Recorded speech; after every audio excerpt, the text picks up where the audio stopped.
ശബരിമല നിലയ്ക്കലിന് സമീപത്തെ വനമേഖലയിൽ കാട്ടുതീ പടർന്നു പിടിക്കുന്നു. കഴിഞ്ഞ 3 ദിവസമായി തീക്കെടുത്താനുള്ള ശ്രമങ്ങൾ വനവകുപ്പ് നടത്തിയെങ്കിലും കൂടുതൽ മേഖലകളിലേക്ക് തീ പടർന്നു പിടിക്കുകയാണ്.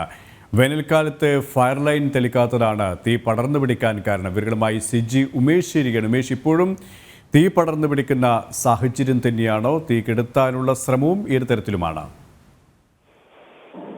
KP നിലയ്ക്കലിന് സമീപം കൊല്ലകുന്ന്, തേവർമല, നൻപൻപാറക്കോട്ട എന്നിവിടങ്ങളിലാണ് കഴിഞ്ഞ 3 ദിവസമായി കാട്ടുതീ പടർന്നു പിടിക്കുന്നത്.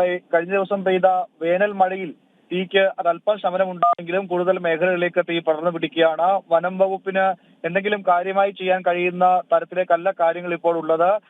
അതിർത്തി പ്രദേശത്തോട്, വനവുമായി റോഡിനോട് ചേർന്നുള്ള അതിർത്തി പ്രദേശങ്ങളിലെ തീ കെടുത്താൻ വനം വകുപ്പിന് കഴിഞ്ഞെങ്കിലും വലിയ മരങ്ങൾ ഉൾപ്പെടെ തീ പടർന്നു പിടിച്ചതിനാൽ കൂടുതൽ സ്ഥലങ്ങളിലേക്ക്, അതായത് തീ പിടിച്ച മരങ്ങൾ മറ്റു വനമേഖലയിലേക്ക് ഒടിഞ്ഞു വീണ ആ തീ വീണ്ടും പടർന്നു പിടിക്കുകയാണ്.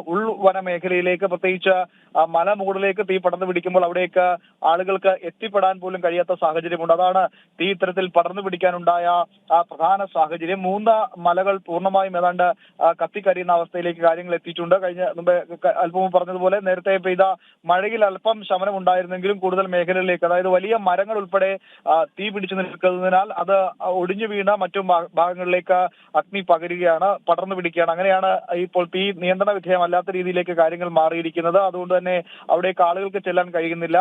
വനമേഖലയോട് ചേർന്ന് കിടക്കുന്ന ജനവാസ മേഖലകളിൽ ഫയർ ലൈൻ തെളിക്കുന്ന ജോലികൾ അത് കൃത്യമായി പൂർത്തിയാക്കാത്തതാണ് ഇത്തരത്തിൽ തീ പടർന്നു പിടിക്കാനുണ്ടായ പ്രധാന കാരണമായി പ്രദേശത്തെ വനവാസികൾ ഉൾപ്പെടെ ചൂണ്ടിക്കാട്ടുന്നത്. വനംവകുപ്പിന് മതിയായ ഫണ്ടില്ല എന്ന കാരണം ചൂണ്ടിക്കാട്ടിയാണ് ഈ ഫയർ ലൈൻ തെളിക്കൽ ജോലികൾ കൃത്യമായി പൂർത്തിയാകാതിരുന്നത്. അതാണ് ഇത്തരത്തിൽ കാട്ടുതീ പടർന്നു പിടിക്കുന്നതിന് കാരണമായത്. ശബരിമല വനമേഖലയിൽ സാധാരണഗതിയിൽ ഇത്തരത്തിൽ കൃത്യമായി ഫയർ ലൈൻ തെളിക്കുന്നതാണ്. എല്ലാ മാസവും തീർത്ഥാടകരൊക്കെ എത്തുന്നതുകൊണ്ട് തന്നെ വനംവകുപ്പ് ആ കാര്യത്തിൽ ഒരു കൃത്യത എപ്പോഴും വരുത്താറുണ്ടായിരുന്നാൽ കഴിഞ്ഞ കുറെ നാളുകളായി ഇക്കാര്യത്തിൽ വരുന്ന വീഴ്ചയാണ് ഈ തീ പടർന്നു പിടിക്കുന്നതിന് കാരണമായത്. ഏതാണ്ട് 15 വർഷങ്ങൾക്ക് മുൻപാണ് ശബരിമല വനമേഖലയിൽ ഇത്തരത്തിൽ കാട്ടുതീ ഇത്രത്തോളം രൂക്ഷമായ രീതിയിൽ പടർന്നു പിടിച്ചത്. ഇപ്പോൾ ഈ തീ കെടുത്താൻ ഇതുവരെ പൂർണ്ണമായി കഴിഞ്ഞിട്ടില്ല. മാത്രമല്ല കൂടുതൽ വനമേഖലകളിലേക്ക് തീ പടർന്നു പിടിക്കുകയാണ്. KP സിജി ഉമേഷാണ് വിവരങ്ങൾ നൽകിയത്.